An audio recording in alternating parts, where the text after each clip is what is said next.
அன்னை பர்னிச்சர்ஸ், அன்னை திருமண சீர்வரிசை பொருட்கள், டிவி, ஃபிரிட்ஜ், வாஷிங் மெஷின் உள்ளிட்ட 200க்கும் மேற்பட்ட பொருட்கள் அடங்கிய திருமண சீர்வரிசை ரூபாய் 99,000 மட்டுமே. தமிழகம் முழுவதும் இலவச டோர் டெலிவரி. தொடர்புக்கு 7550144440 9345044044. நிம்மதி ப்ராப்பர்ட்டி மேனேஜ்மெண்ட். கான்டாக்ட் 7667008999. 14 ஆண்டுகளாகத்தான் அருந்ததி சமூகத்திலிருந்து மருத்துவர்கள் வந்திருக்கிறாங்க, கல்வி பேராசிரியராக இருக்கிறாங்க. இவ்வளவு ஆண்டுகளாக நாங்கள் ஆகவே முடியல. அப்போ இப்போதான் நாங்கள் ஆயிருக்கிறோம். ஒடுக்கப்பட்டதிலே ஒடுக்கப்பட்டவராக நாங்கள் இருக்கிறோம்ல. அப்போ எங்களை நீங்க அந்த வார்த்தையெல்லாம் பயன்படுத்தக்கூடாது. அதாவது நானும் பிரித்தமிழகம் டாக்டர் கிருஷ்ணசாமி அவர்களும் ஒரே கருத்துல இல்ல. நான் அவர் வேற கருத்து, அவர் வேற கருத்து வச்சிருக்கிறாரு. அவர் அதை எதிர்க்கிறாரு, நான் அதை ஆதரிக்கிறேன். ஆனா தீர்ப்பை நான் சப் கேட்டகரைசேஷன் எதிர்க்கிறேன் அப்படின்னு சொல்றாரு. இப்போ நான் கொடுத்த பேட்டிலிருந்து யார் ஆதரிக்கிறாங்க, யார் எதிர்க்கிறாங்க? நான் 3% இடஒதுக்கீட்டை நான் ஆதரிக்கிறேன். 3% மட்டும் இடஒதுக்கீட்டை ஆதரிக்கிறீங்க. ஆமா, ஓகே. உள்ளிடஒதுக்கீட்டை எதிர்க்கிறீங்க. முன்னுரிமையை எதிர்க்கிறேன். இல்ல, அட்டவணை மக்களை பிரிக்க கூடாதுங்கிறாரு அவரு. அப்ப பிரிச்சா பிளவு வரும் அப்படிங்கிறாரு. அப்ப அப்படின்னா என்ன அர்த்தம்? 3% கொடுக்க கூடாதுன்னு அர்த்தம். அப்படின்னா 3% கொடுக்க கூடாதுன்னு அர்த்தம். போதும், நடிகர்கள் அவங்களுடைய கருத்துக்களை ரொம்ப கடுமையா விமர்சனம் பண்றவர் நீங்க. விஜயோட இந்த கருத்தை ஆதரிச்சிருக்கிறீங்க. என்ன காரணம்? தமிழ்நாட்டுடைய மக்களுடைய பிரச்சனை தீர்ப்பதற்கும் கூட்டணி ஆட்சி தேவைப்படுது. பட் ஆனா அது ஒரு புதிய முழக்கம் இல்லையே. தமிழ்நாட்டுக்கு ஏற்கனவே பல பேர் அதை சொல்லியிருக்கிறாங்க. கூட பல முறை கேட்பது என்பது வேறு, கொடுக்கிறேன் என்று சொல்வது என்பது வேறு. அதுதான் சொல்றேன். கரெக்டா வந்தீங்க.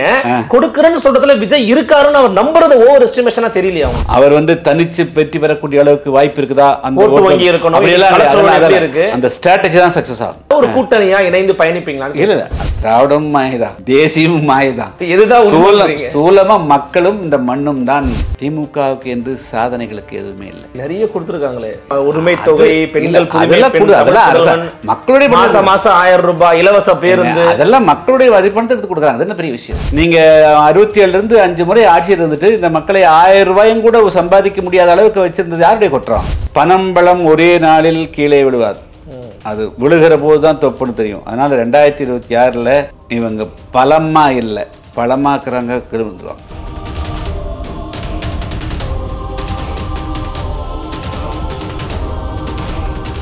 ஃபோர்த் எஸ்டேட் தமிழ் நேயர்களுக்கு அருள்மொழிவர்மனின் அன்பார்ந்த வணக்கங்கள். இது உங்கள் ஃபோர்த் எஸ்டேட் தமிழ் வழங்கும் பெரிதும் பெரிதுக நிகழ்ச்சி. இன்று நம்மோடு இணைந்திருக்கிறார் புதிய தமிழகம் கட்சியின் தலைவர், மரியாதைக்குரிய மருத்துவர் திரு கிருஷ்ணசாமி அவர்கள். வணக்கம். எப்படி இருக்கீங்க? நல்லா. தமிழ்நாட்டினுடைய ஒரு முக்கியமான ஒரு அரசியல் கட்சியாக புதிய தமிழகம் இருக்கிறது. சமீபத்தில் நீங்கள் முன்னெடுத்த ஒரு போராட்டம், அதுவும் நீங்கள் செய்த சில போராட்ட அணுகுமுறைகள்லாம் கொஞ்சம் ஊடகங்களை திரும்பி பார்க்க வச்சுது. அந்த முற்றுகை போராட்டத்தினுடைய அடிப்படை நோக்கம் அப்படிங்கிறது இந்த அருந்ததியர் உள்ஒதுக்கீடுனால் பாதிக்கப்படக்கூடிய மற்ற பட்டியல் சமூகங்கள் இருக்கிறாங்க அப்படிங்கிறத அவங்களுடைய அடிப்படை விஷயமாக இருந்துச்சு. ஆனால் உச்சநீதிமன்றம் ஒரு பக்கம் தீர்ப்பையும் கொடுத்துட்டாங்க. தமிழ்நாடு அரசு அதை ஏற்றுக்கொண்டாங்க, அதை பாராட்டுறாங்க, வரவேற்கிறாங்க. ஆனால் நீங்கள் ஆளுநர்கிட்ட முறையீடு செஞ்சுருக்கீங்க. ஆளுநர்கிட்ட முறையீடு செஞ்சால் நமக்கு தீர்வு கிடைக்கும்னு நம்புறீங்களா? எதுக்காக இந்த போராட்டம்? அதாவது இந்த உள் இடஒதுக்கீடு பொறுத்த மட்டிலும் தமிழ்நாட்டில் பெரும்பாலான மக்களுக்கு சரியான புரிதல் இல்லை. மேலோட்டமாக எப்படி பார்க்குறாங்க அப்படின்னா, அந்த அருந்ததியர் என்று அழைக்கப்படக்கூடிய பட்டியல் பிரிவிற்குரிய மக்கள், அவர்கள் பாவப்பட்ட மக்கள், மற்றவர்களை விட அவர்கள் ரொம்ப அடிமட்டத்தில் இருக்கிறாங்க. அவர்களுக்கு கொடுக்கக்கூடிய 3% இடஒதுக்கீட்டை எதிர்க்கலாமா அப்படிங்கிற ஒரு மனோநிலையிலிருந்து அணுகுகிறார்கள். இதில் என்ன அப்படின்னா, அது குறித்து 2008ஆம் ஆண்டு பிப்ரவரி மாதம் நடைபெற்ற அனைத்து கட்சி கூட்டத்திலேயே நான் தெளிவுபடுத்தினேன். கலைஞர் ஐயா இருந்த காலகட்டத்தில் அவருக்கு அதாவது இடஒதுக்கீடுகள் என்பதை யாருடைய தயவினால் பெறக்கூடிய விஷயம் கிடையாது. இந்திய அரசியல் சாசனத்திலேயே சோஷியலி அண்ட் எஜுகேஷனல் பேக்வேர்டு என்று அழைக்கக்கூடிய எந்தெந்த சமூகங்கள் எல்லாம் கல்வி ரீதியாகவும் சமுதாய ரீதியாகவும் பின்தங்கி இருக்கிறதோ அவர்களுக்கெல்லாம் அவர்களை அரசு இயந்திரத்தில் பங்கேற்க வைக்க வேண்டும். அதேபோல் மக்கள் பிரதிநிதிகள் பெறக்கூடிய இடங்களில் அவர்களுக்கு முக்கியத்துவம் கொடுக்க வேண்டும் என்று சொன்னால் அவர்களுக்கு என்று பிரத்யேகமாக இடஒதுக்கீடுகள் செய்ய வேண்டிய அவசியம் இருக்கிறது என்பதை உறுதி செய்திருக்கு. ஆமாம், அந்த அடிப்படையில் தான் இந்திய அளவில் தீண்டாமை கொடுமைகள், வன்கொடுமைகள், பாகுபாடுகள் போன்ற சமூக கொடுமைகளுக்கு ஆளான மக்களுக்கு மாநில அளவில் அந்த மக்களுடைய ஜனத்தொகை எந்த அளவுக்கு இருக்கிறதோ அந்த அளவுக்கு மாநில அளவிலும் மத்திய ஒட்டுமொத்தமான சராசரியாக வந்து தேசிய அளவில் எடுக்கிற போது என்ன சதவீதமோ அதுக்கு தகுந்த மாதிரி கொடுக்கறதுக்கு முதல்ல அந்த தீண்டாமை கொடுமைகளுக்கு ஆளான மக்களுக்கு தான் ஃபர்ஸ்ட் கொடுத்தாங்க. S, priority. ப்ரியாரிட்டி இல்லை, அவர்களுக்கு தான் இடஒதுக்கீடு கொடுத்தாங்க. அதுக்கு பிறகு தான் பழங்குடி மக்களும் அதுக்குள்ளே கொண்டு வந்தாங்க. அப்போ அந்த அடிப்படையில் இந்த மாதிரி வந்து பல சமூக கொடுமைகளுக்கு ஆளான மக்களுக்கு வந்து வகைப்படுத்தி அவங்க ஷெட்யூல்டு அப்படின்னா ஒரு அந்த பாதிக்கப்பட்ட மக்களிடையே பட்டியல் என்ற அர்த்தம். அட்டவணைப்படுத்துகிறாங்க அவங்கள அட்டவணைப்படுத்துகிறாங்க. இப்போ எங்கள் தமிழ்நாடு யாரெல்லாம் என்னென்ன சாதிகள் அப்படிங்கிறது. அது வந்து ஷெட்யூல் காஸ்ட்ங்கிறது அதே ஒரு காஸ்ட் இல்லை, பல சமூக குடிமைகளுக்கு ஆனவர்களை அட்டவணைப்படுத்துகிறாங்க. அந்த வகையில் தமிழ்நாட்டில் 18% மக்கள் அந்த மாதிரி சமூக குடிமைக்கு ஆளாகக்கூடியவர்கள்னு அந்த பட்டியல் வராங்க. இந்திய அளவில் 15%, பழங்குடியினர் 7.5, ஆக மொத்தம் 22.5% வந்து பட்டியல் அட்டவணைப்படுத்தப்பட்ட மக்களுக்கும் பழங்குடி மக்களுக்கும் கொடுக்கணுங்கிறது கான்ஸ்டியூஷன். ஆமாம், அரசியல் சாசனம் என்பது வந்து சரியாக புரிஞ்சுக்கணும். வந்து எப்படி பேச்சுரிமை, எழுத்துரிமை, கருத்துரிமை என்பது வந்து ஃபண்டமெண்டல் ரைட்டாக இருக்குதோ அதே போல் இடஒதுக்கீடு பெறுவதும் ஃபண்டமெண்டல் ரைட் ஆயிடுச்சு. இந்தியாவுடைய அரசியல் சாசனத்தை புரிந்து கொண்டவர்கள் அது அண்டர்ஸ்டாண்ட் பண்ணணும். இடஒதுக்கீடு உரிமை அது யாராவது எந்த அரசாவது எடுத்து தானம் விடக்கூடிய விஷயம் கிடையாது. அது ஸ்டாச்சுவரி, அதாவது வந்து இது கட்டாயம் செய்ய வேண்டியது, கட்டாயம் கடைப்பிடிக்க வேண்டிய அம்சம். இது அதை தவிர்க்கவே முடியாது, அதை தாண்டி போகக்கூடாது.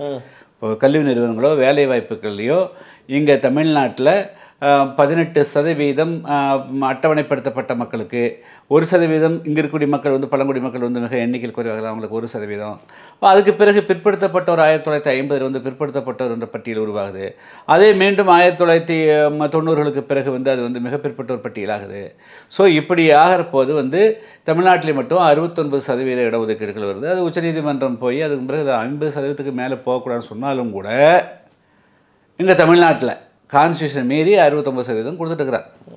இப்போ என்ன பிரச்சனைனா தமிழ்நாட்டில் 18% அட்டவணைப்படுத்தப்பட்ட மக்களுக்கு கொடுக்கணும். அதில் முக்கியமாக 3 பெரிய சமுதாயங்கள் இருக்கின்ற. ஒன்று தென் தமிழகத்தை மையமாக இருக்கக்கூடிய தேவேந்திர வேளாளர்கள், வடக்கு மாவட்டத்தில் வந்து சென்னை, காஞ்சிபுரம், கடலூர், திருவண்ணாமலை மேலே இருக்கக்கூடிய மக்கள் வந்து ஆதிராவிடர் என்று அழைக்கப்படக்கூடிய பறைய சமுதாய மக்கள். அதே போல் மேற்கு மாவட்டங்களில் அதாவது வந்து இங்கே பார்த்திங்கன்னா வந்து கோயம்புத்தூர், கொங்கு பகுதியில் இருக்கக்கூடியவர்கள் மட்டும் அருந்திருந்து இருக்கிறாங்க. இப்போ இதில் அது போக இந்த சமுதாயங்கள் போக புதுரை வண்ணான் இருக்கிறாங்க மற்றும் பல சமுதாயங்கள், மொத்தம் 76 சமுதாயங்கள் இருக்கிறாங்க. இது வந்து மேலோட்டமாக எடுக்கப்பட்ட முடிவு கிடையாது. யாரோ விரும்பி, அண்ணல் அம்பேத்கர் விரும்பியோ அல்லது வந்து அன்று ஆட்சிக்கு வந்த நேருவர்கள் விரும்பியோ அது யாரோ விரும்பி எடுக்கப்பட்ட கிடையாது. இது வந்து ஆய்வினுடைய அடிப்படையில் அவர்களுடைய சமூக நிலைகள், பொருளாதார நிலைகள், கல்வி நிலை, அரசியலில் அவங்க என்ன பங்கு வகிக்கிறாங்க, இதையெல்லாம் வந்து முறையாக ஆய்வு செய்து பல 100 ஆண்டு காலமாக இவர்களுடைய வாழ்நிலை எப்படி இருக்கிறதுங்கிறது வந்து விஞ்ஞானபூர்வமாக ஆய்வு செய்து அவர்கள் பட்டியலில் சேர்க்கப்பட்டவர்கள். ஆமாம், ஆச்சுங்களா? இந்த இதில் என்ன அப்படின்னா இந்த பட்டியல் அந்த அட்டவணைப்படுத்தப்பட்டதில் இதுக்கான அதிகாரம் யாருக்கு இருக்குதுன்னா இன்று வரையிலும் மத்திய அரசுக்குத்தான் இருக்கிறது. ஒரு கம்யூனிட்டியை அட்டவணையிலிருந்து சேர்க்கிறதும் நீக்கக்கூடியது வந்து ஸ்டேட் கவர்மெண்ட் செய்ய முடியாது. இதுதான் ரூல், இதுதான் வந்து சட்டம்.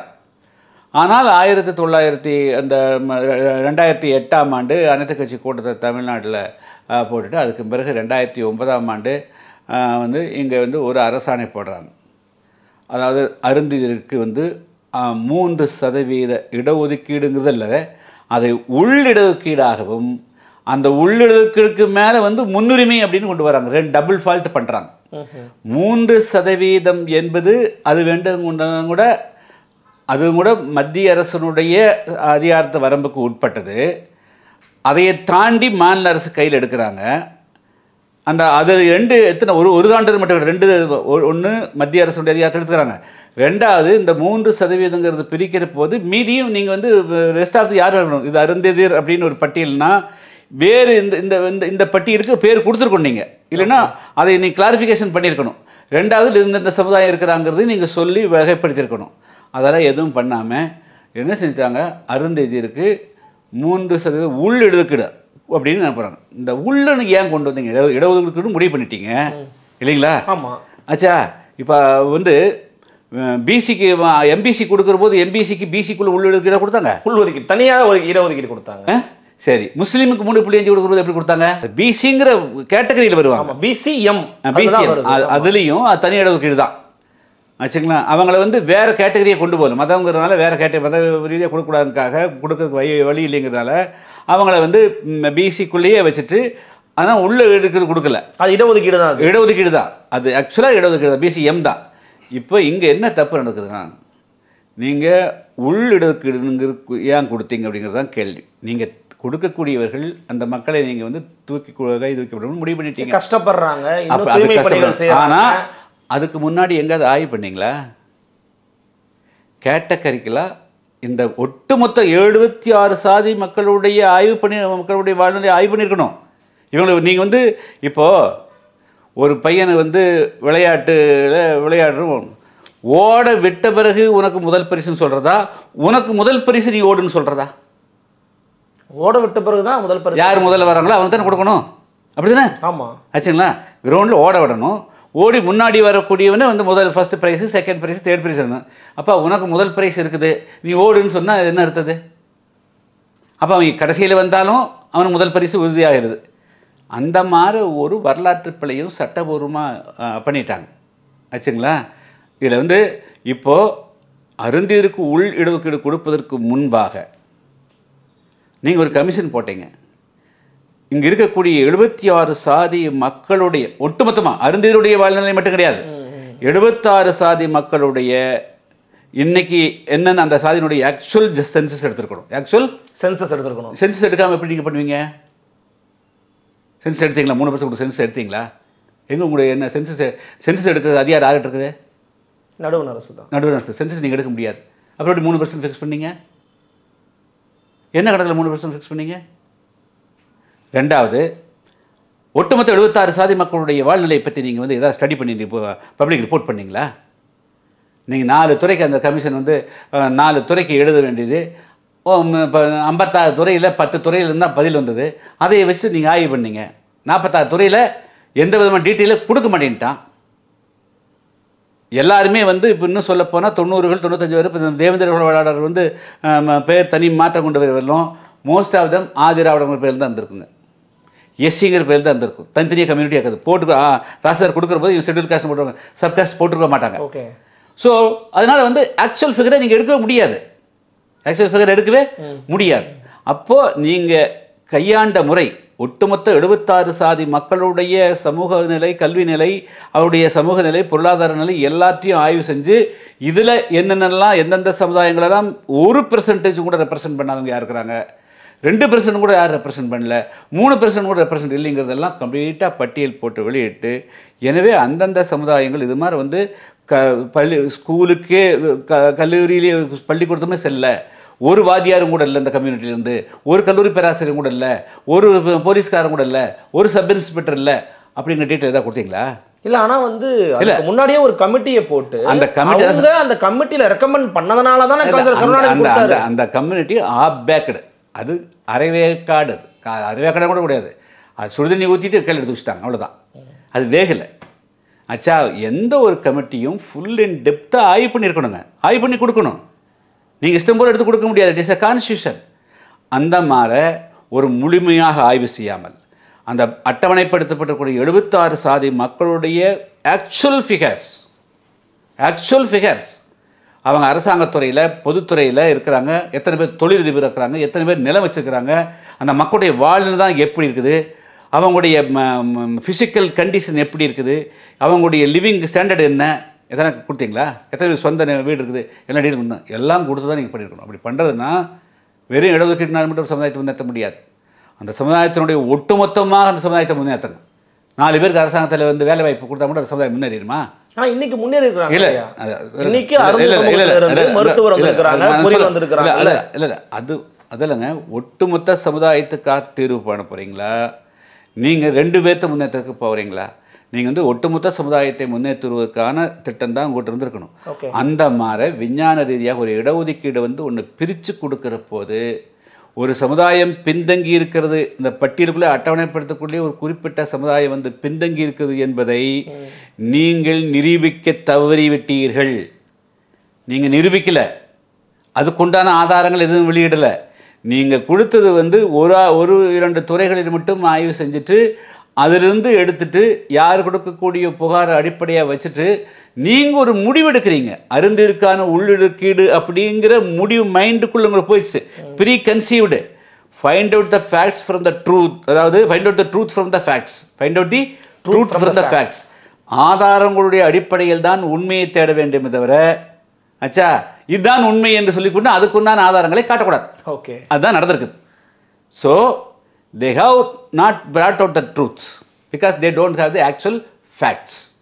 ஆதாரம் தரவனுடைய அடிப்படையில் தான் ஒன்று முடிவு வந்துருக்கு. அதனால் வந்து அடிப்படையிலேயே அவர்கள் கொடுத்துருக்கக்கூடிய அந்த மெத்தடாலஜி, அப்ரோச் பண்ண மெத்தடாலஜி அது வந்து தப்பு. ரெண்டாவது, நீங்கள் கொடுக்க வந்துட்டீங்க, சரி அந்த அந்த ப்ரொசீஜர் தப்பாச்சா, சரி அதை விட்டுருங்க.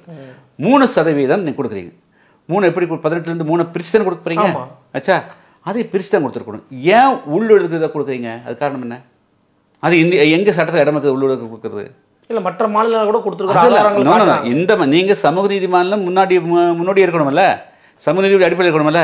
அந்த 3% உள்ளொடுக்குடைய பொருள் என்னென்னா, அவர்கள் 3% அவங்களுக்கு பிரத்யேகமாக 18% இடம் இருக்குன்னா 3%ஐயும் அவங்க எடுத்துக்கிறாங்க. மீதி எஞ்சிருக்கக்கூடிய 15%த்திலும் அவர்கள் எத்தனை பேர் வந்தாலும் அவர்களை நிரப்பி விட்டுத்தான் மற்றவர்கள் அந்த வாய்ப்புக்கு போக முடியும். இப்போ ஆதரவாளர்களோ தேர்தல்களோ அப்போ அவங்களுக்கு அப்புறம் தானா இவர்கள் 15 இடத்தையும் வந்து 15 பேர் நின்று இருந்தாங்கன்னா 15 பேருக்கு அவங்க தான் ஆச்சுங்களா. இவங்களுக்கு சான்ஸே கிடையாது. இல்லை, அந்த 3ல் வந்து ஆதரவாளருக்கோ தேர்தல்களோ வாய்ப்பு இருக்கா? அது கிடையவே கிடையாது, அவங்க போக முடியாது. ஆனால் 3 பேர் இந்த 15க்குள்ளே வர்றாங்க. 15க்குள்ள இது எப்படி சரியாக்க முடியும்? ப்ரிஃபரன்ஸில் போகிற ப்ரிஃபரன்ஸ் அதான் அந்த உள்ளிடுக்கீடும் கொடுத்துட்டு ப்ரியாரிட்டி. எதுக்குள்ளே ப்ரியாரிட்டி வர்றான்? அந்த 15க்குள்ளேயும் 3 தனியாக எடுத்து வச்சுக்கிறாங்க. 15க்குள்ளேயும் ப்ரியாரிட்டி பேசிஸ் வர்றாங்க. இது நியாயமா? இது சமூக நீதி ஆகுமா? இது சட்டத்தில் செல்லுபடி ஆகுமா? எந்த சட்டத்திலையும் இது மாதிரி சொல்ல. உச்சநீதிமன்ற தீர்ப்பு வந்து இதுக்கு வந்து ஆதரவாக இருக்குல்ல சொல்கிறாங்க. அதனுடைய உண்மை நான் இப்போ சொல்ல விரும்பலை. அது உண்மை சொல்கிற நேரத்தில் வேறு பார்க்குறேன். ஆச்சா, அது அப்புறம் கொடுக்குறேன் ஆச்சுங்களா. இது வந்து உச்சநீதிமன்றத்தினுடைய தீர்ப்பு அந்த அட்டவணைப்படுத்தப்பட்ட மக்கள் மத்தியிலையும் அவர்களுக்குள்ளேயும் ஒரே சமான ஹோமோஜெனஸாக இல்லை. மாநில அரசு வந்து கொடுக்கணும்னா அது உரிமை இருக்குன்னு சொல்லியிருக்கு. ஆமாம், ஆனால் பிரிக்கிறதுக்கு வரமுறை இருக்கணும்ல, அதுக்கு உண்டான இருக்கும்ல. எப்படி வேணாலும் நீ விருப்பப்பட்டு கொடுக்கக்கூடாதுல்ல, அதுக்கு உண்டானதில்ல இருக்குதுல்ல. அதை ஏன் செஞ்சாங்கன்னு நினைக்கிறீங்க? திமுகவுக்கு என்ன நோக்கம் இருக்கு? இல்லை, முதல்ல இந்த அருந்ததி உள்ளொழுக்கீட்டில் தெளிவுபடுத்த வேண்டிய விஷயம், நீங்கள் வந்து மாநில அரசு நீங்கள் 3% இடஒதுக்கீடு கொடுக்கறது உன்னுடைய கொள்கையாக இருந்தால் அந்த 3%ஐ மட்டும் அவர்களுக்கு கொடு, தனி இடஒதுக்கீடு கொடு. ஓகே, மீதி எஞ்சிருக்கக்கூடிய 18%த்தில் 15% அவர் மீதி இருக்கக்கூடிய கம்யூனிட்டிஸ் போட்டியிடுறாங்க. அவர்களுக்கென்று நீ அது பிரத்யேகமாக பண்ணு. அதுக்குள்ள அருந்தி வந்து அவர்கள் வந்து முன்னுரிமை அடிப்படையில் அதையும் அபகரிக்கக்கூடிய அளவுக்கு நீ செய்கிறது தான் பெரிய வரலாற்று பிழைங்கிறது நான் சொல்கிறேன். அதனால பாதிப்பு இருக்கு. பாதிப்பா? கடந்த 15 வருஷத்தில் பல்லாயிரக்கணக்கான இடங்கள் உருவான அத்தனை இடங்களையும் ஒரு கம்யூனிட்டிக்கே கொடுத்து அவர்களை மட்டுமே முன்னேற்றிக்கிறாங்க. இந்த கம்யூனிட்டியை தள்ளிவிட்டாங்க. இந்த 2010 அந்த 9 ஆணை வந்த பிறகு 2010 இது எஃபெக்டிவ் வந்ததுங்க. 14 வருஷமாக கல்லூரிகளில், பல்கலைக்கழகங்களில், தனியார் அரசு உதவி பெறக்கூடிய இடங்களில், முக்கியமான மேஜிஸ்ட்ரேட் போஸ்ட்டு, இது மாதிரி எங்கெங்கெல்லாம் இருக்குமோ அதாவது வந்து இப்போ வந்து தமிழ்நாடுங்கும் ஒரு 100 போஸ்ட்டு காலியாச்சுன்னா அதை வந்து என்ன செய்கிறோம், மாவட்ட ரீதியாக பிரிக்கிறதுங்க ஆச்சுங்களா. எப்படி தாலுக்கா ரீதியாக பிரிக்கிறது, அப்போது அதுக்கு பிறகு வந்து பிளாக் ரீதியாக பிரிக்கிறது, பஞ்சாயத்து ரீதியாக பிரிக்கிற போது ஒரு ஒத்த போஸ்ட் தான் வரும். அந்த ஒத்த போஸ்ட்டில் அவங்கள கொண்டு நிறுத்துறது.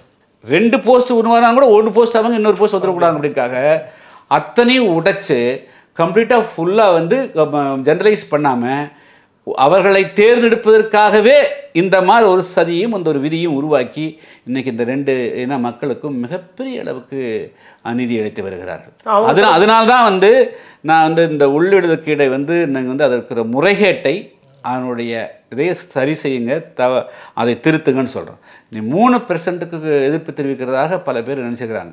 அது வடக்கு மாவட்டங்களில் இது மாதிரி அட்டவணை பிரிவை வந்து பிரிக்கவே கூடாது, அந்த சமுதாயங்கள் பல காரணங்களுக்காக ஒன்றுபட்டு இருக்கிறது வேணும்னு பல பேர் அறிக்கை பண்ணுறாங்க. நான் அதுக்குள்ளேயும் கூட வரல.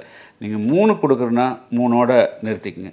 அதை தாண்டி அவர்கள் எஞ்சியிருக்கக்கூடிய 15%லையும் அவர்கள் அதையும் அவர்கள் அதையும் எடுத்துக்கொள்ளக்கூடிய அளவுக்கு இருக்கக்கூடிய தான் கடுமையாக இருக்கிறோம். அதை எடுத்து நாங்கள் வந்து பேரணி நடத்தணும். இல்லை, அவங்க தரப்பில் சொல்லும்போது நீங்கள் சொல்கிறது எல்லாமே கரெக்டு தான் டாக்டர். அந்த 14 ஆண்டுகளாகத்தான் அருந்ததி சமூகத்திலிருந்து மருத்துவர்கள் வந்திருக்கிறாங்க, கல்வி பேராசிரியராக இருக்கிறாங்க. இவ்வளவு ஆண்டுகளாக நாங்கள் ஆகவே முடியல. அப்போ இப்போ தானே நாங்கள் ஆகிருக்கிறோம். ஒடுக்கப்பட்டதிலே ஒடுக்கப்பட்டவராக நாங்கள் இருக்கிறோம்ல. அப்போ எங்களை நீங்கள் அந்த வார்த்தையெல்லாம் பயன்படுத்தக்கூடாது. அவங்க சொல்கிறாங்க அப்படி. அதாவது ஓட்டப்பந்தயத்தில் நீங்கள் போட்டிக்கே வரல, முதல்ல இப்போ தான் வந்துக்கிறீங்க. இன்றைக்கி உங்களுடைய ஷேர் எடுத்துக்கோங்க. அப்போ 14 வருஷம் நீங்கள் சொல்கிறத பார்த்தா அவங்க சொல்லக்கூடிய அவங்களுடைய கூற்றுப்படியே தேவேந்திர வேளாளரும் மாதிராளர்களும் இந்த இடஒதுக்கீட்டினுடைய பலனே பெறலின்னு சொல்லலாமா? அதுதான் அர்த்தம். நீங்கள் யார் வந்து 3% தானே கொடுக்குறீங்க, 15% நீங்கள் எதுக்கு வந்து நீங்கள் அலோவ் பண்ணுறீங்க? அப்போ ஒட்டுமொத்த 18% கொடுத்துனா எல்லோரும் முன்னேற தானே செய்வாங்க. ஏங்க 18, அதாவது 76 சாதிகளுக்கு உண்டான பங்கெடுத்து ஒரு சாதிக்கே நான் கொடுக்கறதுங்கிறது வந்து எவ்வளோ பெரிய கிரிமினல் நடவடிக்கை. இந்த அரசு அப்படி சொல்லலாமா? இது எந்த விதத்தில் நியாயம் இது? அப்போ ஒட்டுமொத்தமாக ஒருத்தருக்காக கொடுத்தா என்னாகும்? 14 வருஷமாக ஒட்டுமொத்தமாக இருக்கக்கூடிய எஞ்சி இருக்கக்கூடிய 75% இருக்கக்கூடிய அந்த மக்களுடைய அத்தனை பங்கு எடுத்து கொடுத்துக்கிறாங்க. அது என்ன பொருள் ஆகுது? இல்லை, நீங்கள் வந்து துவக்க காலத்திலிருந்து இன்றைக்கு வரைக்கும் ஒரே நிலைப்பாட்டில் இருக்கிறீங்க, இதான் உங்கள் ஸ்டாண்டுங்கிறத சொல்கிறீங்க. சமீபத்தில் விசிகாவின் தலைவர் டாக்டர் திருமாவளவன் அவர்கள் வந்து பார்த்தீங்கன்னா உச்சநீதிமன்றத்தில் இதை எதிர்த்து ஒரு சீராய்வு ஒன்று தாக்கல் பண்ணி அதை தள்ளுபடி செய்யப்பட்டுருச்சு. ஆனால் அவர் தமிழ்நாட்டு அளவில் வந்து நான் இதை ஆதரிக்கிறேன், இந்திய அளவில் எதிர்க்கிறேன் அப்படிங்கிறாரு. இந்த நிலைப்பாட்டின் மீதான உங்களுடைய மதிப்பீடு என்ன? எதனால இப்படி டாக்டர் திருமாவளவன் பேசுறாங்க? அதாவது நானும் புதிய தமிழகம் டாக்டர் கிருஷ்ணசாமி அவர்களும் ஒரே கருத்துல இல்ல, நான் அவர் வேற கருத்து, அவர் வேற கருத்து வச்சிருக்கிறாரு, அவர் வந்து அதை எதிர்க்கிறாரு, நான் அதை ஆதரிக்கிறேன், ஆனா தீர்ப்பை நான் வந்து சப் கேட்டகரைசேஷன் எதிர்க்கிறேன் அப்படின்னு வந்து சொல்றாரு. இன்னைக்கு இப்போ நான் கொடுத்த பேட்டிலிருந்து யார் ஆதரிக்கிறாங்க யார் எதிர்க்கிறாங்க? நான் வந்து 3% இடஒதுக்கீட்டை நான் ஆதரிக்கிறேன். 3% மட்டும் இடஒதுக்கீட்டை ஆதரிக்கிறீங்க. ஆமாம். ஓகே. உள்ளிடஒதுக்கீட்டை எதிர்க்கிறீங்க. முன்னுரிமையை எதிர்க்கிறேன். ஆச்சுங்களா? நான் முதலே சொன்னேன், அகில இந்திய அளவில் இந்த மாதிரி வந்து கேட்டகரைசேஷனே பண்ணக்கூடாதுங்கிறது ஒரு பார்வை இருக்குது. ஆனால் தமிழ்நாட்டை பொறுத்தளவு நான் வந்து அதை ஒத்துக்கிறேன். ஆச்சா, 3% அவங்களுக்கு கொடுத்துருங்க, அவங்களுடைய பங்கு அப்படிங்கிற முடிவு பண்ணிட்டாங்க, அவங்க பிரிஞ்சு போகிறதுன்னு முடிவு பண்ணிட்டாங்க, அவங்கள பிரித்து விட்டுருங்க. அவங்கள பிரித்து விட்டுருங்க, மீண்டும் கொண்டு வந்து இதில் ஒட்டாதீங்க. இதுதானே கொஸ்டின், இதுதான் பிரச்சனை.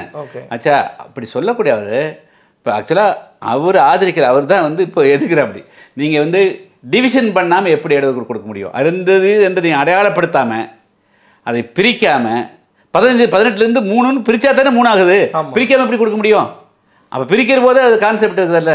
அப்போ நீங்கள் அதை எடுத்தீங்கன்னா அப்புறம் அவங்களுக்கு எதிராக தானே அர்த்தம். இல்லை, அட்டவணை மக்களை பிரிக்கக்கூடாதுங்கிறார் அவர். அப்போ பிரிச்சுன்னா பிளவு வரும் அப்படிங்கிற. அப்போ அப்படின்னா என்ன அர்த்தம்? வந்து 3% கொடுக்கக்கூடாதுன்னு அர்த்தம். அப்படின்னா 3% கொடுக்கக்கூடாதுன்னு அர்த்தம். அதுன்னு அர்த்தம். நான் வந்து நீங்கள் தமிழ்நாடு அரசு உங்களுடைய கொள்கை ரீதியாக சமூகத்தினுடைய அடிப்படையில் நீங்கள் ஒரு முடிவு பண்ணிட்டீங்க. நான் அதுக்குள்ளே ரொம்ப எல்லாம் டீப்பாக வரல.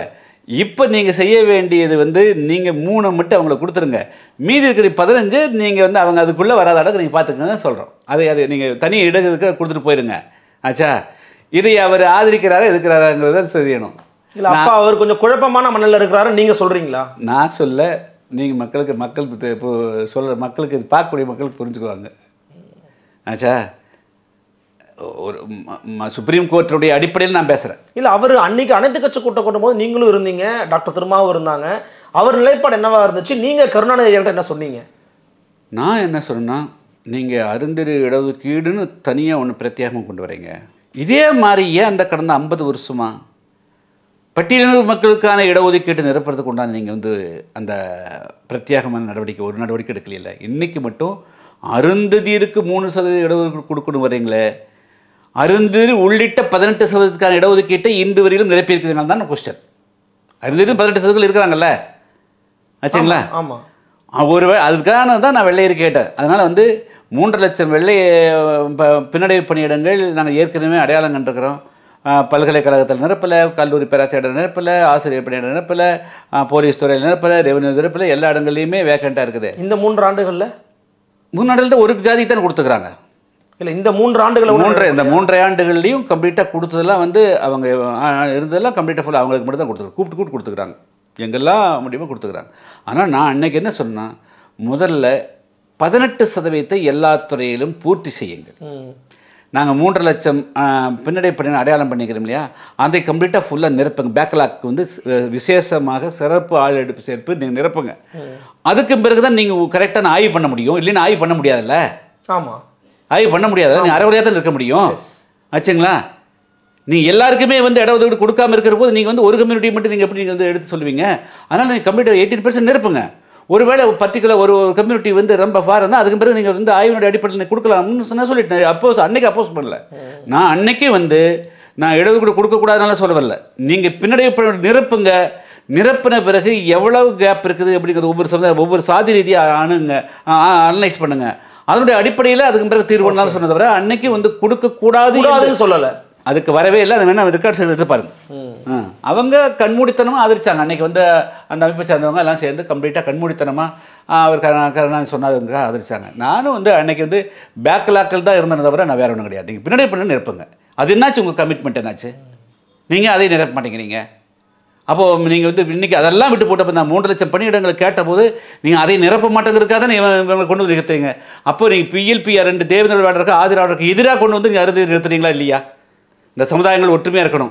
இந்த சமுதாயத்தை உடச்சி விட்டீங்க. உடச்சி விட்டதோட சரி கிடையாது, இன்றைக்கி பகையாளியாக்கி வச்சிட்டீங்க. ஆச்சா, அவன் சமுதாயத்தில் எப்படி போகும்? டாக்டர் கிருஷ்ணசாமி எதுக்குறாரு அப்படிங்கிறது தானே போகும். ஆனால் அந்த அவங்க வந்து ஒட்டுமொத்த 18% மக்களுக்கும் இடஒதுக்கீடு கொடுக்கலைங்கிற நியாயம் அவங்களுக்கு போச்சா? போகுமா? அவன் போகாது, மைண்டுக்குள்ளே போகாது. ஆனால் ஒட்டுமொத்த எல்லாருக்கும் தான்டா சேர்த்து கேட்குறாரு. நாம் நம்முடைய திறமையை வளர்த்துக்கணும். ஆச்சா, 18%க்குள்ளே ஆனால் அம்பேத்கர் அப்படின்னா அப்படி எல்லாருக்கும் சாதி தான் கொடுக்கணும் அப்படின்னு பார்த்தா நீங்கள் வந்து புதிரை வேணா ரொம்ப இன்னும் கேட்டுக்கிறாங்க. ஆக்சுவலாக அவங்க தான் கொடுக்கணும். ஆச்சுங்களா. சரி, இதே ஃபார்முலா வந்து எல்லா BCயில் அப்ளை பண்ணலாமா? MBCயில் அப்ளை பண்ணலாமா? MBCயில் வந்து சலவை தொழிலாளர் இருக்கிறாங்க, சவர தொழிலாளர் இருக்கிறாங்க, நெசவாளர் இருக்கிறாங்க, மீனவர்கள் இருக்கிறாங்க. எல்லாருக்கும் முன்னுரிமை கொடுக்கலாமா? எல்லாருக்கும் உள்ளீடு கொடுத்து அவங்கள கொண்டு வரலாமா? அதுக்கு எல்லோரும் ஒத்துக்கிறாங்களா? அப்போ ஊருக்கு இழைச்சவன் அப்படின்னு சொல்லிட்டு ஏதோ சொல்லுவாங்களா? அது மாதிரி வந்து இந்த பட்டியல் அட்டவணைப்படுத்தப்பட்ட மக்கள் மட்டும்தான். அதுவும் குறிப்பாக வந்து தேவேந்திரோட ஆதிராவிடர் அட்டவணை கூட சொல்ல வேண்டாம். இப்போ 2 கம்யூனிட்டி தான். ஆனால் தேவேந்திரோடும் ஆதிராவிடரும் கேட்பாரிட்டு கிடக்கூடியவர்களா? அதனால் அன்றைக்கி 2008 அனைத்து கட்சி கூட்டத்திலையும் நான் நியாயத்தை மட்டும்தான் பேசினேன், உண்மையை மட்டும்தான் பேசினேன். உண்மைக்கு புறம்பாக எதுவும் பேசலை. யாருக்கும் கொடுக்கக்கூடாதுன்னெலாம் வரல.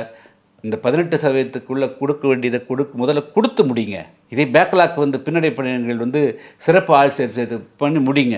அதற்கு பிறகு எந்தெந்த சமுதாயங்கள் பின்னடைந்திருக்கிறதோ அதுக்கு தகுந்த மாதிரி கொடுத்துக்கலாம் தான் சொன்னேன்.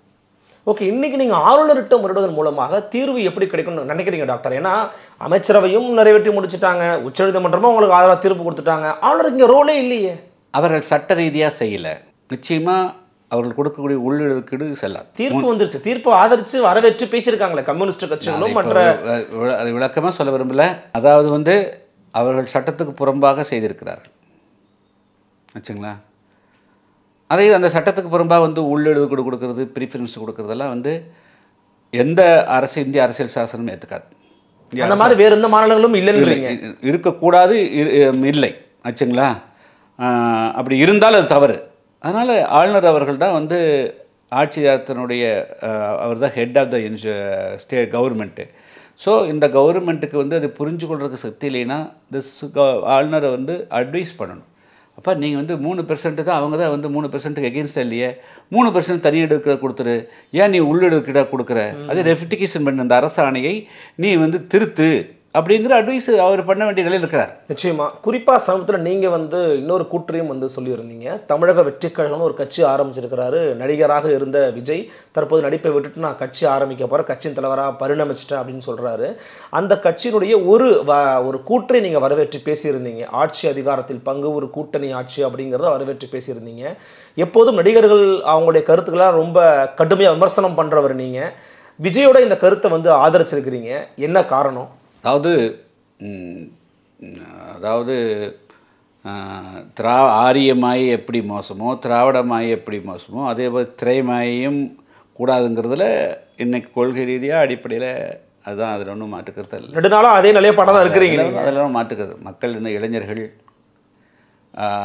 ஒரு 4 திரைப்படத்தில் நடித்தாலோ 10 திரைப்படத்தில் நடித்தா அவர்கள் தான் அவர்களுடைய வழிகாட்டிகள் என்பதை போல் வந்து இளைஞர்கள் வந்து போகிறது எல்லாம் வந்து அவருடைய வளர்ச்சிக்கோ சமூக வளர்ச்சிக்கோ நல்லா இருக்காதுங்கிறது அந்த பாதையிலேருந்தோ அந்த பார்வையிலேருந்து எந்த விதமாக மாற்றம் கிடையாது. ஆனால் அதை கொண்டு ஒரே ஒரு விஜய்க்கு மட்டுமே நான் ஃபிட் பண்ண முடியாது. ஒரு விஜய் என்ற ஒரு நடிகருக்கு மட்டுமே நான் பாகுபாடோடு பண்ண முடியாது.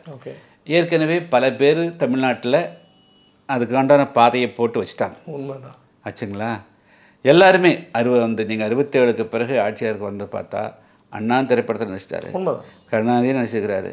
ஆச்சுங்களா? பெரும்பாலான எம்ஜிஆர், ஜெயலலிதா அம்மையார் எல்லாருமே ஆச்சா அப்படி ஒரு பாதையை உருவாக்கி வச்சுட்டாங்க. விஜயகாந்த் ஆச்சு. அப்புறம் வந்து இதை கொண்டு போய் நான் வந்து விஜய்க்கு மட்டுமே அந்த கதை வந்து பூட்டி வைக்க முடியாது. விஜயகாந்த் இன்றைக்கி எல்லாம் தேசிய முற்போக்கு கட்சி இருக்கிறாங்க, ராஜேந்திர கட்சி இருந்தார், பாக்கியராஜ் இருந்தார். ஸோ இப்போது அது வந்து பொதுவான விதி. தமிழ்நாட்டு மக்கள் வந்து திரைமாயிலிருந்து விலகணும். திரைமாயினா தனிப்பட்ட நடிகர் இல்லை, பொதுவாக வந்து இந்த திரைப்படங்களுக்குள்ளேயே போய் மூழ்கி கிடக்கிறது இதெல்லாம் வந்து அது ஒரு நிழல். ஆச்சுங்களா? பொழுதுபோக்கு. அதை எப்படி பார்க்க வேண்டுமோ அப்படித்தான் பார்க்கணும். அதில் மேலே ஒரு மயக்கம் ஏற்படுறது, கவர்ச்சி ஏற்படுறது, அதுதான் வாழ்க்கை நினைக்கிறது, அதுதான் உண்மை என்று நினைக்கக்கூடியதெல்லாம் வந்து தவறானது அப்படிங்கிறது என்னுடைய அடிப்படை இது. ஆச்சுங்களா? ஸோ இப்போ அது வந்து ஜென்ரல் எல்லாருக்குமானது. அதை வந்து தனிநபருக்கு மட்டும் நான் பார்க்க விரும்பலை. ஸோ இப்போ இன்றைக்கி விஜய்ங்கிறது அவர் ஒரு அரசியல் கட்சியை துவங்குகிறார். அவர் ஒரு பாப்புலரான திரைப்பட நடிகர். அவர் வந்து பல விஷயங்கள் வந்து அந்த மேடையில் பேசினார். அதில் ரொம்ப முக்கியமானது தமிழ்நாட்டில் ஆட்சி அதிகாரத்தில் பங்கு என்ற ஒரு மிக முக்கியமான ஒரு அம்சத்தை வந்து வெளிப்படுத்திக்கிறார். அது ஏதாவது வந்து மூடகமாக சொல்லியிருந்தால் வேறு பிரச்சனை, ஆனால் வெளிப்படுத்திக்கிறார். அது வந்து என்னுடைய 2026 அரசியலுக்கான ஒரு வடிவமாக தட் இஸ் ஸ்ட்ராட்டஜியாக சொல்லிக்கிறார். ஆமாம், அதுதான் நான் பாராட்டுறேன். அதாவது தமிழ்நாட்டில் 67க்கு பிறகு ஆட்சிக்கு வந்த எல்லா கட்சிகளுமே கூட்டணி இல்லாமலும் ஆட்சிக்கு வரல. ஆனால் கூட்டணியோட ஆட்சி பிடிப்பது, அதுக்கு பிறகு தனி ஆட்சின்னு போகிறது. ஸோ இது வந்து ஒரு மிகப்பெரிய பாதிப்பு உண்டாக்குது. ஆச்சுங்களா? எல்லாருக்குமே ஆட்சி அதிகாரத்தில் இருந்தால் தான் எதாவது செய்ய முடியும். இப்போ வந்து ஏன் திராவிடர் கழகத்திலேருந்து திமுக உருவாச்சு? ஆட்சிக்கு வந்தால் தான் அந்த இடத்துலேருந்து தான் நாம் எந்த திட்டத்தையும் நிறைவேற்ற முடியுங்கிற அடிப்படையில் தானே. ஆச்சுங்களா?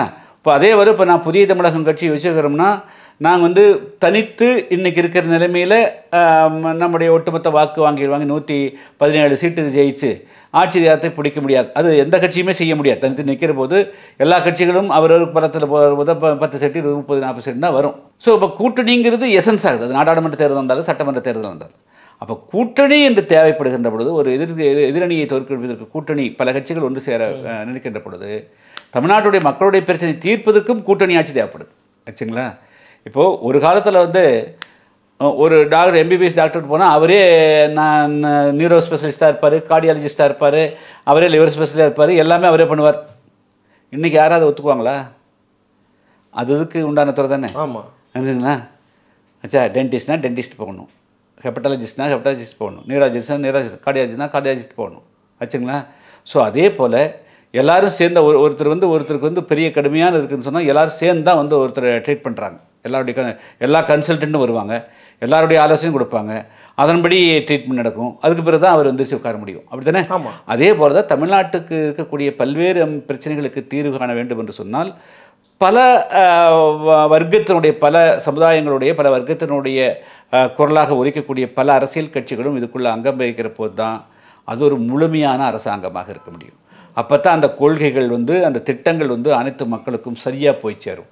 இல்லைன்னா இந்த அரசாங்கத்தில் என்ன நடக்குது அப்படிங்கிறது வெளியவே தெரியாது. அதனால்தான் வந்து ஒவ்வொரு அரசாங்கமும் 1 லட்சம் கோடி 2 லட்சம் கோடி ஊழல் பண்ணிட்டு பேசாமல் தப்பிச்சு போகிறதுக்கு காரணம் அவர்கள் செய்யக்கூடியது அத்தனையும் மூடி ஒரே கட்சி அவங்களுக்குள்ளேயே இருக்கும், அவங்களுக்குள்ளேயே அது அப்படியே இருந்துக்குது. ஆச்சுங்களா? இப்போ வந்து 10 கட்சி இருக்கிற போது கண்டிப்பாக ஒரு தப்பு பண்ணானே, என்னடா நீ தப்பு பண்ணுறேன்னு சொல்லிடுவான். ஆச்சுங்களா? அதில் தான் அவங்க தப்பு வெளியே தெரியக்கூடாதுங்கிறத ஒரு கட்சி ஆட்சி சொல்கிறாங்க. ஆச்சா, நான் தப்பே நடக்கக்கூடாதுங்கிறதுக்காக தான் பல கட்சி ஆட்சி சொல்கிறேன். தமிழ்நாட்டில் கனிம வளக்கொள்ள நடக்கக்கூடாதுன்னு நினச்சா மல்டி பார்ட்டி சிஸ்டம் வேணும். மதுவிலக்கு அமலுக்கு வரணும்னு சொன்னால் எல்லா மல்டி பார்ட்டி சிஸ்டம் வரணும்.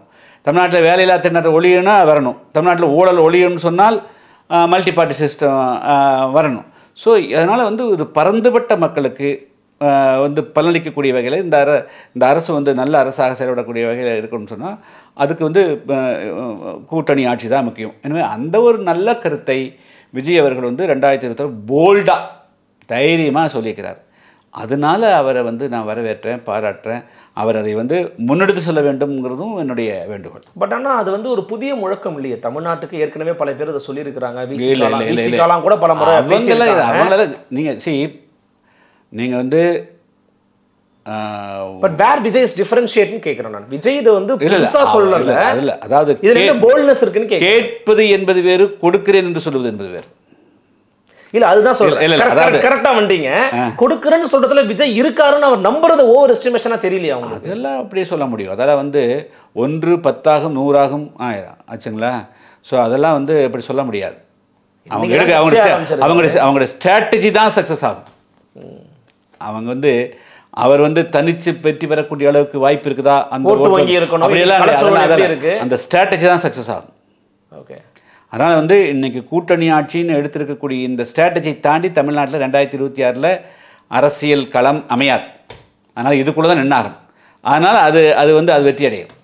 ஒரு நல்ல ஸ்ட்ராட்டஜி சொல்லியிருக்கிறாருன்றீங்க, நல்ல விஷயத்தை தைரியமாக பேசியிருக்காருன்றீங்க. அவரோட கருத்தை வலுப்படுத்த டாக்டர் போவாரா?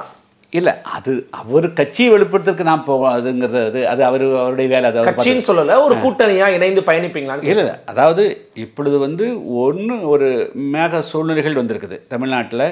ஒரு கூட்டணி ஆட்சி அமைப்பதற்கு உண்டான சூழல் வந்து முதல் முறையாக வந்து தேர்தலுக்கு முன்பாகவே அமைச்சிருக்குதுங்க. முதல்ல கூட்டணி போட்டு வந்துடுவாங்க, போய் இடையில போய் எங்களையும் கொஞ்சம் சேர்த்துக்குங்க, எங்களையும் சேர்த்துக்குன்னு கெஞ்சுவாங்க. இப்போ அப்படி இல்லை. இப்போது தேர்தலுக்கு முன்பாகவே குறைந்த அதாவது மினிமம் காமன் ப்ரோக்ராம் ஆச்சுங்களா? அப்படிங்கிற எல்லா கட்சியும் வந்து தனித்தனியாக தேர்தலுக்கு வெளியிடுறது அதெல்லாம் வேல்யூவே இல்லாமல் போயிடுது. ஆச்சா, நீங்கள் ஆட்சி தேர்தல் உட்கார வச்சுட்டு 20 சட்டமன்றத்தை போட்டு 30 பேர் இருக்கட்டும், காங்கிரஸ் 40 பேர் இருந்தாங்க, எதையாவது ஒன்று அச்சீவ் பண்ண முடிஞ்சுதா? ஸோ எதுவும் கொடுக்கவும் இல்லை, கொடுக்கவும். அதனால் வந்து இப்பொழுது வந்து மினிமம் காமன் ப்ரோக்ராம் அப்படிங்கிற போது 5 கட்சியோ 6 10 பேரை உட்காந்து இந்த எங்களுடைய திட்டத்தை ஒரு திட்டத்தை நீ வை, இது அமலாக்கு.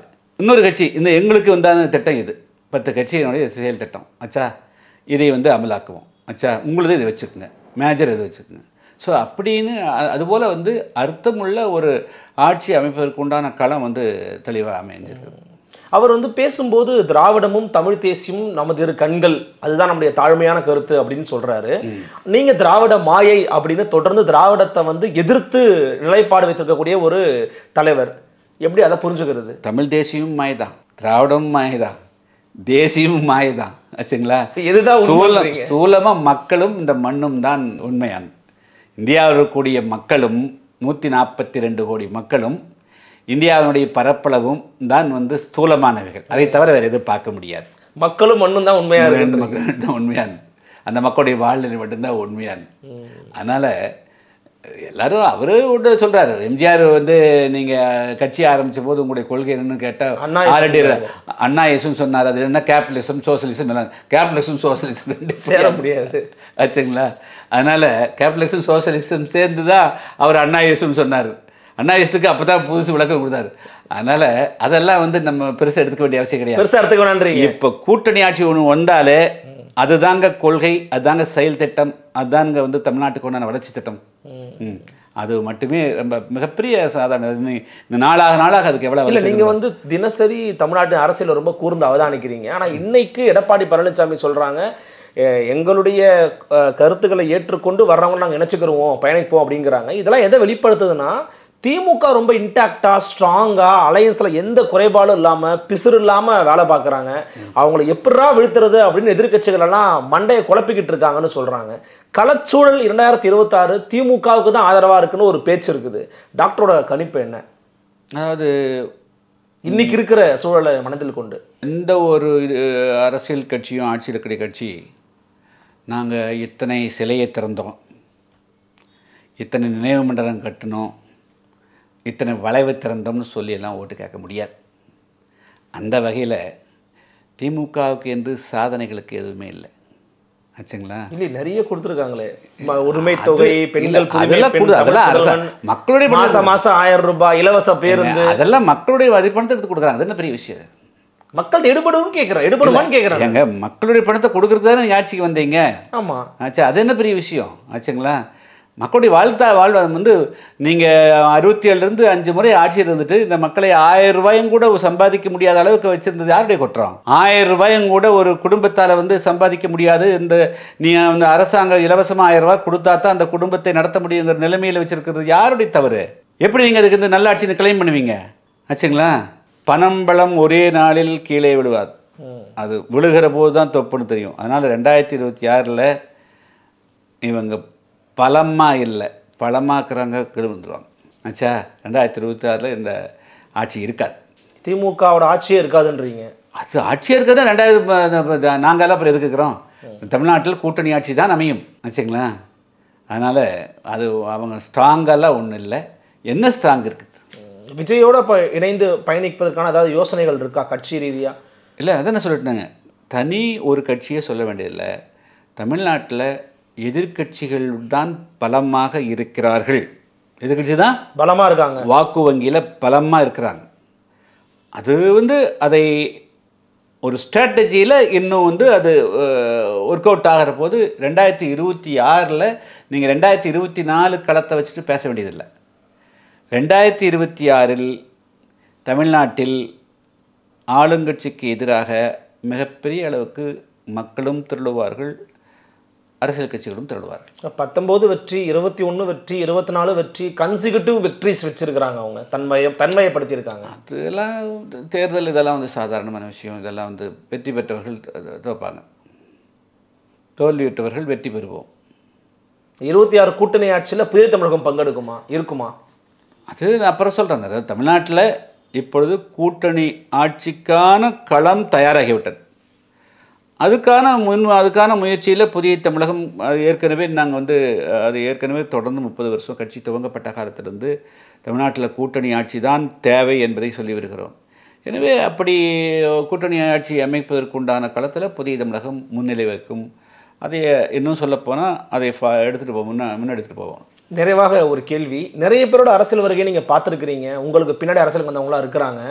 விஜயால வந்து அரசியல் இன்னைக்கு இருக்கிற காலத்தில் ஓட்டு வங்கியை பிரிப்பாருங்கிறாங்க. சீமானோட வாக்கு வங்கி போயிடும், திருமாவோட வாக்கு வங்கி போயிடும், திமுக அதிமுகவெல்லாம் பிரிப்பாருங்கிறாங்க. அவருடைய வாக்கு வங்கி எங்கிருந்து எடுப்பாருன்னு நினைக்கிறீங்க? எவ்வளோ ஓட் பேங்க் இருக்குன்னு கணிசமாக நீங்கள் வந்து கணிக்கிறீங்க? இல்லை, அதெல்லாம் வந்து சும்மா மேடை விவாதங்களுக்கும் டிவி விவாதங்களுக்கு தான் யூஸ் ஆகுங்க. அதில் தமிழ்நாட்டில் அவர் வந்து இப்போ ஒரு புட்ட பால் ரோலிங் இப்போ வந்து கூட்டணி ஆட்சின்னு சொல்லிடுறாரு. But they're comparing with Vijayakanth. அவர் வரும்போது 8% வாங்க. இல்லை, அதெல்லாம் இப்போ அது இல்லை. அங்கே வந்து களம் இன்னைக்கு இல்லை. அது நோக்கம் இல்லாத இதுங்க. இப்போ அவங்க வந்து எய்ம் இல்லை, அவங்ககிட்ட வந்து ஒரு நெரேட்டிவ் இல்லை. ஓகே, இப்போ வந்து இவர் வந்து இது சொல்லிட்டார், அதாவது கூட்டணி ஆட்சிங்கிற ஸ்ட்ராட்டஜி வைக்கிறார். இந்த ஸ்ட்ராட்டஜி தான் ஆன்சர் பண்ணும் இது. ஆச்சா? இந்த ஸ்ட்ராட்டஜி தான் நிற்கும். 2026 தேர்தல் வந்து கூட்டணி ஆட்சியில் அங்கம் பதவி வேணும், எனக்கு பங்கீடு வேணும்னு கேட்டவங்க, துணை முதல்வர் கேட்டவங்க இங்கே இருக்கிற போது யாரும் அங்கே இருக்க முடியாது. ஆச்சுங்களா? எல்லாரும் ஓடி வந்து தான் ஆகணும். ஆச்சுங்களா? கடைசி நிமிஷத்தையாவது ஓடி வந்துடுவாங்க. ஆச்சுங்களா? அதனால் ஓடி வந்துடும். ஏன் தெரியாதுங்கிறது நான் சொல்கிறேன். அதாவது யாரும் அங்கே இருக்க முடியாது. ஆச்சா? பதவி தான் முக்கியம்னு இருக்கக்கூடியவங்க, எனக்கு வந்து அந்த ஸ்ட்ராட்டஜி வச்சவங்க, அந்த டிமாண்டை வச்சவங்க இங்கே இருக்கிற போது அப்புறம் எப்படி இருக்க முடியும்? பசியோடு எப்படி இருக்க முடியும்? பட் வெற்றி அங்கே தானே கிடைக்குது. வெற்றி கிடைக்குமான்னு தெரியாது. அது அப்படி இல்லை. நீங்கள் பாருங்கள், இது மகத்தான வரலாற்று, அதுக்குள்ள நாள் இருக்குது, அதுக்குண்டான காலகட்டம் இருக்குது. 2026 தேர்தல் களம் என்பது கூட்டணி ஆட்சிக்கான தேர்தல் களம். புதிய தமிழகம் எங்களுடைய பங்கை வந்து மிக முக்கியமாக இதில் வந்து மேஜர் ரோல் நாங்கள் ப்ளே பண்ணுவோம். நிறைய ரகசியங்கள் வச்சிருக்கிறீங்கன்னு நினைக்கிறேன். பொறுத்திருந்து உங்கள்கிட்ட நான் கேட்டு பெற விரும்புகிறேன். எங்களுக்காக ஒரு வருகனையும் கருத்து மிக்க நன்றி டாக்டர். நன்றி. அவர்களும் சந்திக்கலாம். நன்றி, வணக்கம்.